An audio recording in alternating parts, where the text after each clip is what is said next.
Tapi jika orang tanpa gejala itu jauh lebih banyak daripada orang dengan gejala, berarti di sini kita bisa lihat garis besarnya bahwa coronavirus atau COVID-19 itu tidak terlalu berbahaya.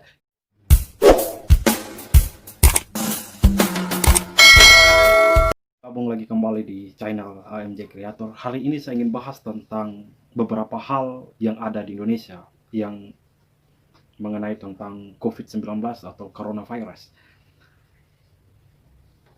Setelah terjadinya atau adanya wabah ini di Indonesia, masyarakat begitu panik dan dengan berbagai macam hal yang terjadi di mana masyarakat menolak jenazah COVID-19, bagaimana masyarakat takut dengan coronavirus hingga pada akhir masuk di bulan ini, yang bulan ini dinyatakan bahwa akan ada yang namanya NN di Indonesia atau new normal atau hidup normal, tapi hidup normal yang baru. Lalu di balik adanya new normal, makin banyak kejadian-kejadian aneh yang kita lihat di sosial media. Saya adalah masyarakat biasa, orang yang tidak mengerti tentang apa yang namanya teori konspirasi atau apalah itu, saya tidak mengerti. Tetapi di sini seperti yang dikatakan oleh Jarnix, mengatakan bahwa dia menantang bahwa saya berani disuntikan coronavirus dalam tubuh saya. Dia mengatakan itu. Dan dia mengatakan bahwa sebenarnya ini semua hanya teori konspirasi dan hanya menakuti-nakuti masyarakat atau menakuti-nakuti orang melalui media-media mainstream. Semakin kesini pembuktian itu semakin nyata menurut saya, karena saya tidak tahu, mohon klarifikasi, karena dalam dunia kalau kita berbicara tentang media-media sosial atau yang namanya media-media sosial disebut Facebook, Twitter, Instagram, YouTube, itu bisa kita akses kapan saja di mana saja. Dan di sana sudah sangat banyak teori-teori, bukan teori ya, kisah-kisah yang ganjal. Pemerintah mengatakan bahwa COVID-19 adalah penyakit yang sangat berbahaya. Pemerintah mengatakan bahwa coronavirus ini harus diwaspadai dengan cara menggunakan masker, bahkan dilakukan lockdown, dilakukan PSBB, ya, di pembatasan skala besar, ada juga pembatasan kegiatan masyarakat. Tetapi saat ini makin ada yang aneh. Anehnya begini, pasien, ya, ada videonya, coba lihat videonya ini. Pasien yang sakit atau tumor otak dipaksa untuk menjadi pasien COVID. Itu aneh tidak? Ya, aneh tidak menurut teman-teman semuanya? Aneh tidak?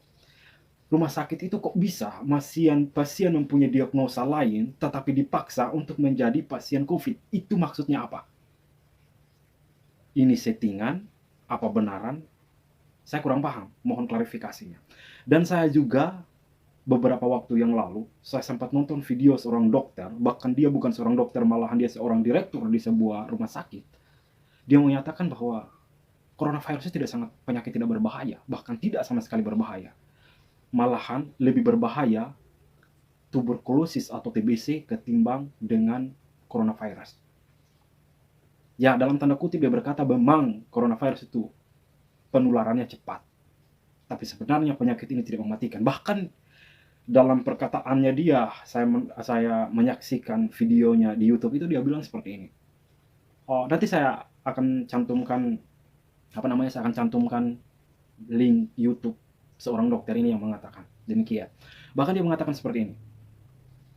Ketika orang terinfeksi virus corona atau coronavirus atau COVID-19 itu, biarin saja. Karena dokter ini adalah dokter yang menangani pasien-pasien seperti itu di rumah sakit, dan tidak ada sama sekali pasien yang memburuk. Bahkan semua pasien COVID yang dia rawat semuanya selamat dan sehat. Bahkan penyakit ini bisa sembuh sendiri. Lalu selama ini pemerintah teriakan lockdown, pemerintah membuat kebijakan, pemerintah melakukan lain sebagainya. Apa itu hanya sekedar permainan? Apakah itu hanya sekedar membodohi kita sebagai masyarakat kecil yang tidak tahu apa-apa, yang tidak mengerti dengan semua yang namanya persaingan global, ya? Apa kita dibodohi? Lalu kemudian banyak orang yang tumbang, orang yang mati karena apa? Ya, karena mereka sakit pikiran. Sekarang pemerintah sebenarnya ada apa? masyarakat, komponen masyarakat, mereka hanya bergantung pada pemerintah. Kebijakan pemerintah itu yang dia ambil oleh setiap komponen masyarakat.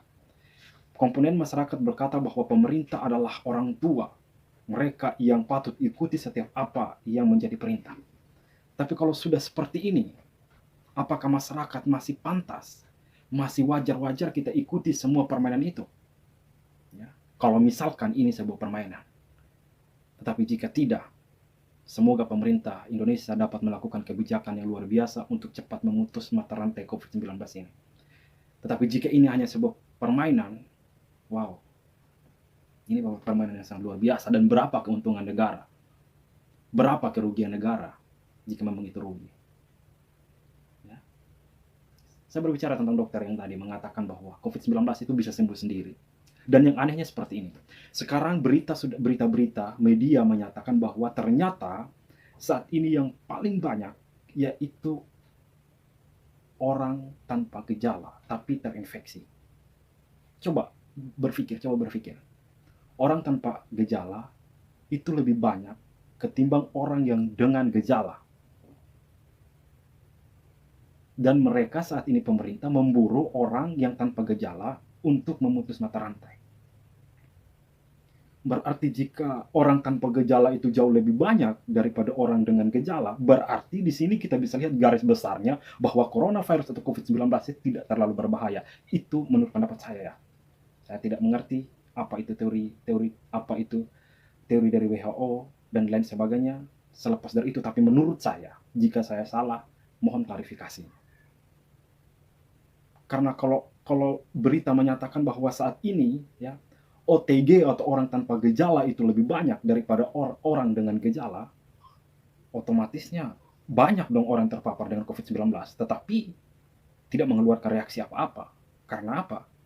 Benar apa yang dikatakan oleh dokter yang videonya boleh disaksikan di deskripsi saya, bahwa sebenarnya COVID-19 tidak berbahaya. Kita pakai logika saja, berpikir saja.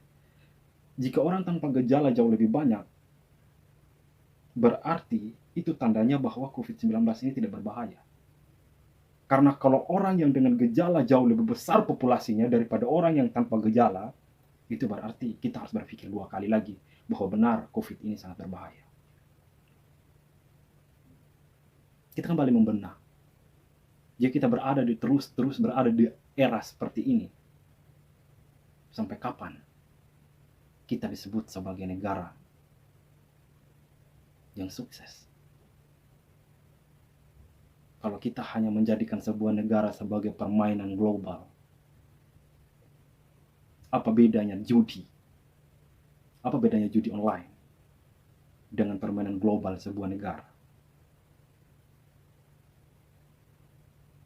Semoga aja ini bukanlah sebuah tipuan atau teori konspirasi atau apalah itu, saya tidak paham dengan hal itu.